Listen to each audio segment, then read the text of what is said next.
What's going on, everybody? Car vlog number 2 for day number 2 going to work. I hope you guys are having a good day.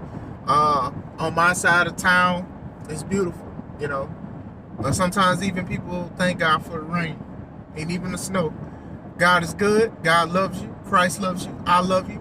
If nobody tells you that today, I'm glad you're here. I'm glad we can talk about wrestling. Let's just try to have some fun. You know what I'm saying?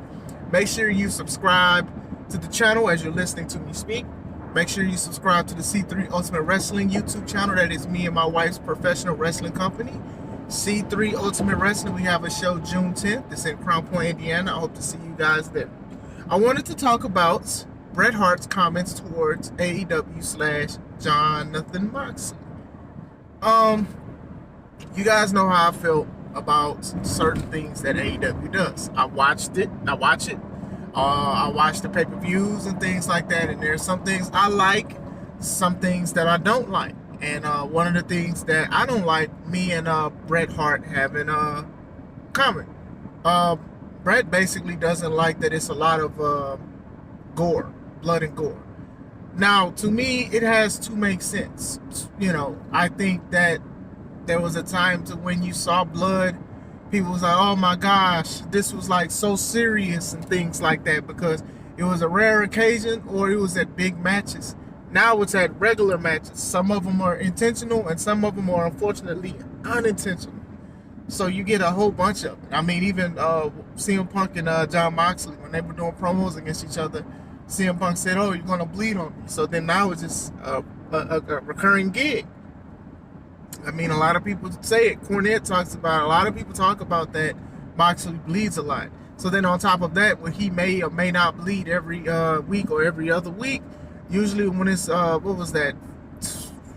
That no holds barred tag, women's tag with Ruby Soho, Willow Nightingale versus Anna Jay and Ty Mello, and all the blood that Ruby was Ruby was dropping. A lot of people didn't like that. And look, if that's what you like, if that's your cup of tea, that's fine and things like that. Me, I'm tired of it personally. I'm personally tired of it. Let's see something else. Let's see what else can you do besides no holds barred, lights out matches where it don't affect the records, which y'all still put on the screen for some reason. Nobody holds on to them records. Let's just see some wrestling.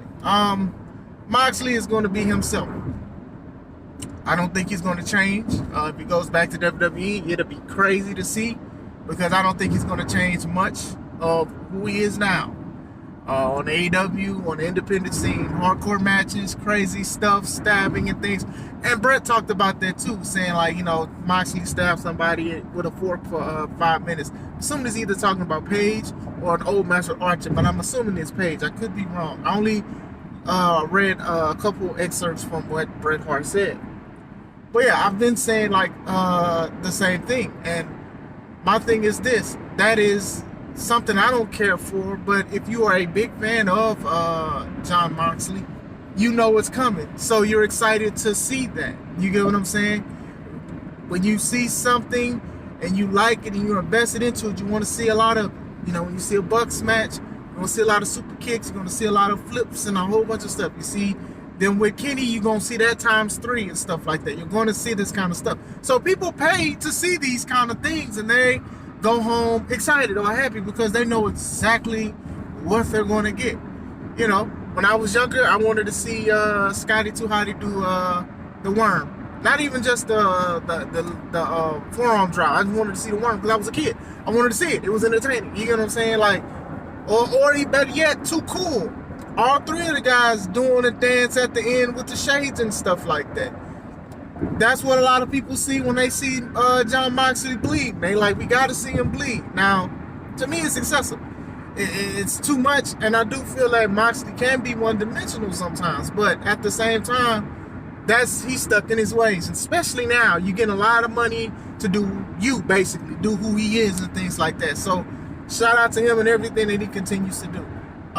Going forward, I do feel like Moxley may say something on Dynamite about it. I mean, a lot of these guys do that. I mean, I'm not going to sit here and say like, a lot of the younger guys don't look up to the older guys. But like usually when there's some kind of issue like this, it goes into a promo, it goes in one ear and out the other.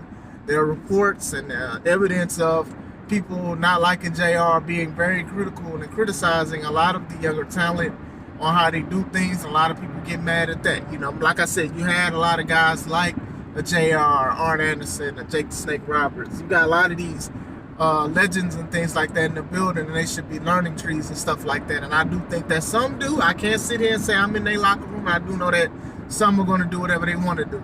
Hence, talking to you, Hangman.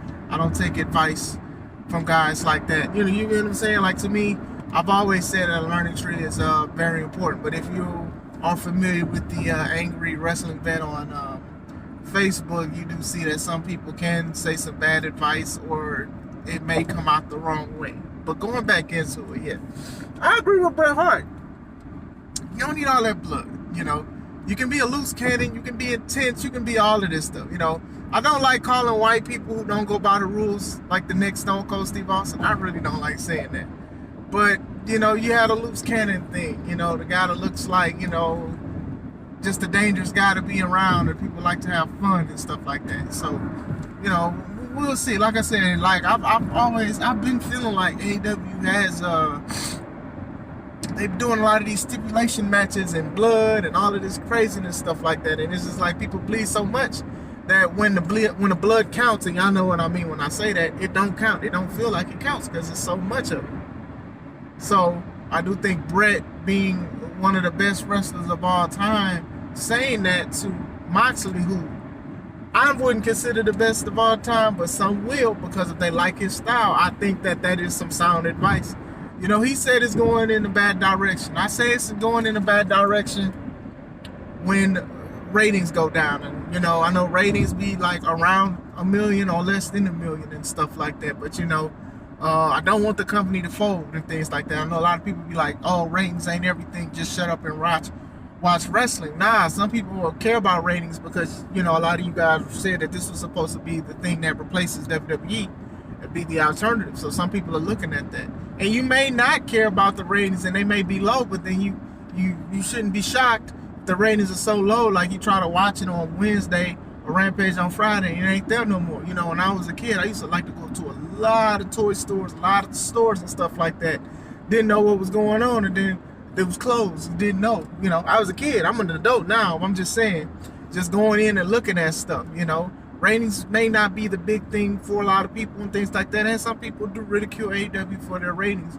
I hope they don't go under and stuff like that. But, you know, the numbers is, you know, they'd be around 1 million or a little less than 1 million. So it is what it is. You know, as far as the direction goes, you know, if more people watched it, they probably liked it. The ratings would go up every time Moxley busted himself open. But if I was him, I'd do it to the selling point to where it'd be like, when is it going to bleed? When is this going to happen? You built that kind of stuff up. But then it don't make it any better when the cameraman is literally looking at you cut yourself. Oh man, like to me, I don't know, the cameramen need to take some classes on how to hide certain things. They be looking at the man like pull a blade, like, you know, all kind of stuff. Like I already know a lot of stuff is exposed, but man, you gonna expose it on live television, Mox? Come on. I don't think that what Bret said is coming from a bad place. This is my final thing before I get on out of here. I don't think what Bret is saying is from a bad place. I just think that a lot of people don't know how to take criticism. A lot of people get mad, you know. Undertaker said what he said about the business and stuff like that, and people got mad at that.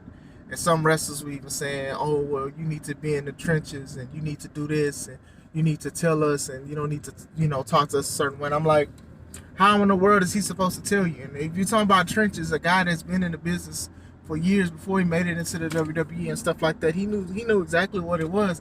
And it's somewhat easier for yourself to put yourself out there. So I felt when people talk about that, it's kind of crazy to me. You know, a lot of people ain't going to hold your hand in this business and say, hey, you need to do a little better. Some is just like, just do better. You're already up here. So that's how I feel when it comes to the older legends and stuff like that. Be trying to tell everybody, do certain things, this and that. We made a lot of money off of this and stuff like that. Y'all can make money off of it. I think it's good to listen.